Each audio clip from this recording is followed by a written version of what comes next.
Hi, I'm Dr. Rachel Tate coming to you from RWCS 2019 in beautiful Maui, Hawaii. We wish you all were here. I have the distinct pleasure of interviewing Dr. Anny Wu today.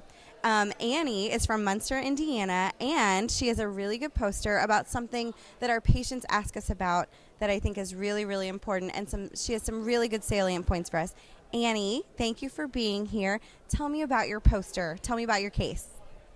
Thank you. This is a case I saw in my first year of fellowship. It's actually my first consult in the hospital. This is regarding a 48-year-old African-American female who had a known history of sarcoidosis. She was admitted for weakness.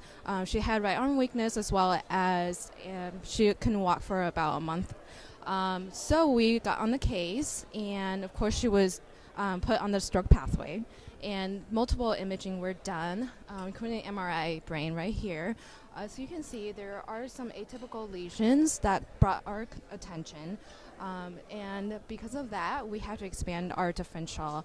Given her history of sarcoidosis, neurosarcoidosis is certainly in a diagnostic differential. But given that she was also receiving immunosuppressive meds by the time she came in, we had to consider PML.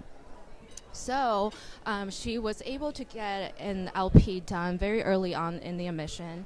And as you can see right here, JC virus by PCR is negative. And that's one of my points I wanted to point out is that sensitivity of PCR for JC virus can vary from test to test depending on the laboratory that you send the test to.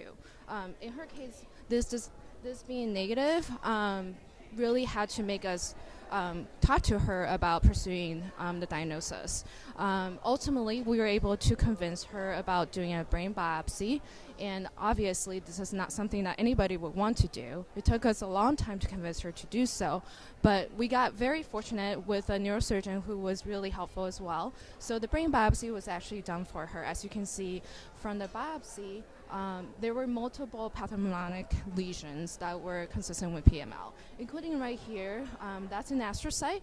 It's called actually a plum purple astrocyte, and that is very typical. Along with right here, all the black dots are the JC virus in her brain. So in our case, ultimately the treatment was to not treat her along for the immunosuppressive meds. We had to take most of it away, and she was kept on prednisone 15 milligrams a day. As of now, it's 19 months out, and she is still alive.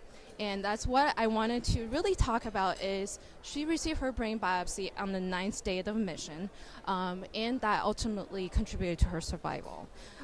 In the study in 2014, an average of 4 months actually passed for most people to receive the PML diagnosis, and a lot of people actually died shortly after. So in her case, we're very happy that she was able to do so well. In her last MRI imaging, she actually improved in some of her lesions.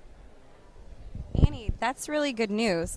I think what's important about this is treating the patient. And what you've shown us is that even though the JC virus PCR was negative, which it can be, absolutely, as you pointed out, I think that because you were really on top of the case, the patient had a better survival because you did the brain biopsy. And because once you know what's going on, you can actually treat the human. And so I commend you guys, the whole team, for that. It's a good plan to treat the human, I think, and you know that. So I'm really proud of you. You've done a great job. Thank you for coming to Maui. Oh my gosh, of course. So thank you, Dr. Wu. I appreciate you. And check us out on rheumnow.com, and we hope that we will see you at RWCS 2020, also in Maui.